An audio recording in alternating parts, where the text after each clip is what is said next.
Hi everybody and welcome back to Work with Warren. My name is Warren and this is the place where we are building a beautiful life through thrift, hustle, and DIY. If I had my way, we'd be focusing more on the DIY part of it where I could build beautiful things to add to our home, but sometimes you just gotta pay the bills. So in today's video, I am turning to an old trick, which is flipping these vintage velvet chairs.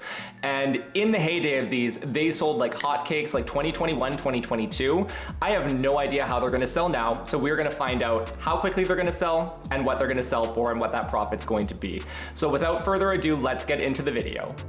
I picked up these two chairs from Marketplace for 20 bucks each. This pink one was cute, came with an ottoman, but the legs have been replaced with casters, and I don't know what was going on with the seat here, but it was super crunchy. Didn't smell, but it had to be replaced, so we'll deal with that. Pretty sure this burnt orange one is going to sell a lot faster, this burnt orange reddish one. A, the color, B, it has these longer tapered legs, and just C, the profile is much more mid-century modern overall, so we're going to see if that prediction comes true. The first thing I did was flip them over, and I checked to see if the upholstery was actually stapled under the frame. Sometimes it's not, in the case of this reddish one actually, so I am going to staple the skirting under as opposed to just ripping it off. And so the first thing I did was, for some reason, there were these nails in the frame. I removed those, I trimmed the fabric around the corner of the skirting, and I stapled those down. And then the order in which I'm stapling the skirting here is the sides first and then the front and the back. The reason for this is because when you're viewing this from the front of the skirting is going to cover up the seams from the side there that you've stapled under, so it just makes it look a little bit more profesh, in my opinion, and that's just my opinion. You could do it however you want. But basically, once everything is stapled, I trim the excess fabric, I go over all the staples with a hammer to make sure that they're flat, and then I reattach the legs and get it ready for cleaning.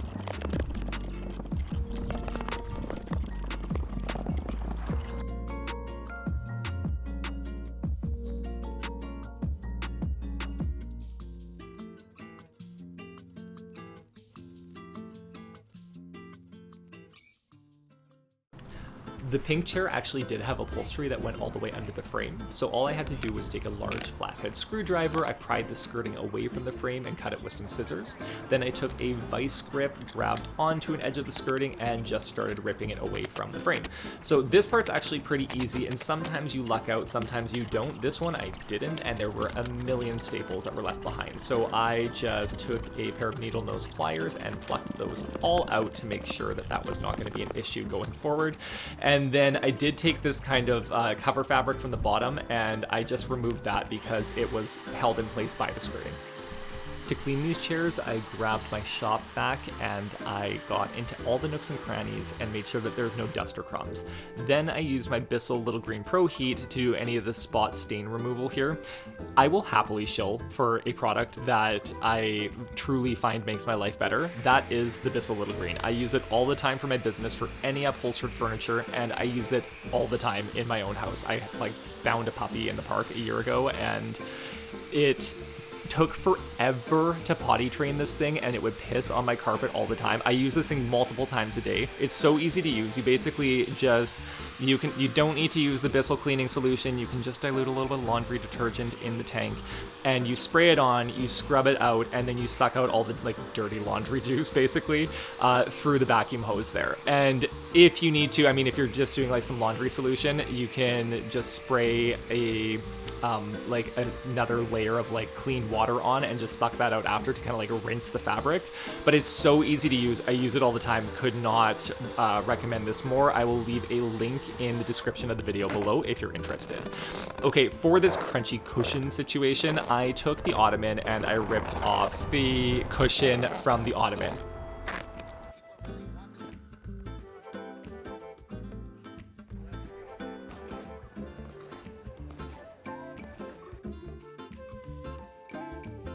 Basically what my thought was that I could kind of recreate the shape of the seat cushion with the foam from this. So I traced out the cushion shape here. I took some scissors and an X-Acto knife and basically did a little hack job here.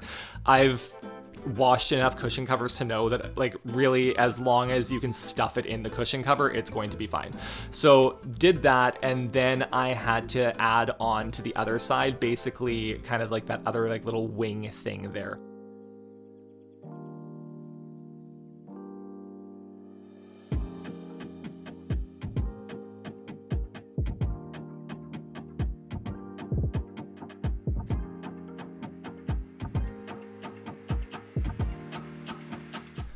Once I got the shape of that right, I took some fabric adhesive, or some spray adhesive I should say, and then I attached that kind of wing thing on, I don't know what else to call it, to the cushion there. I removed the old cushion, which was so hard and crumbly and chunky. I'm having the ick just watching this video and doing this voiceover right now. But I tossed that. Why am I taking so long to do this? Oh my god. And then basically from there, I wrapped it in the batting that had been left over from the ottoman. And then I spray adhesive that all together. And I basically kind of, I'm not gonna lie, it's a little bit of a hack job, but it works. I shoved this into the cushion cover and then I put it back on the chair, and it all worked out. So it might not look the best inside, but it felt supportive and it worked on the outside.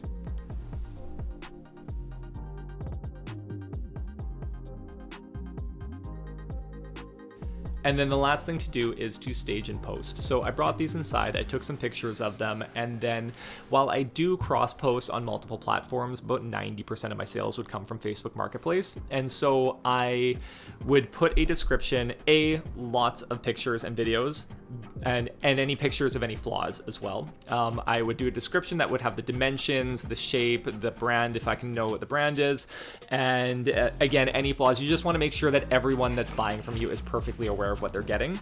Not a surprise, the burnt orange one sold within about a week or two for $200, so that is a 1,000% profit, and the pink one took a month or maybe a couple of months to sell for $80.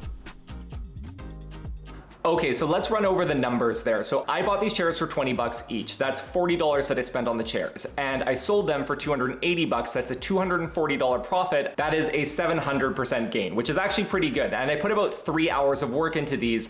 They did sit for a bit. The red chair was sitting for about 2 weeks, and the pink chair sat for just over a month. So in the end, I probably could have sold them a lot quicker if I had lowered the price, but I had the room to store them, so I didn't really mind.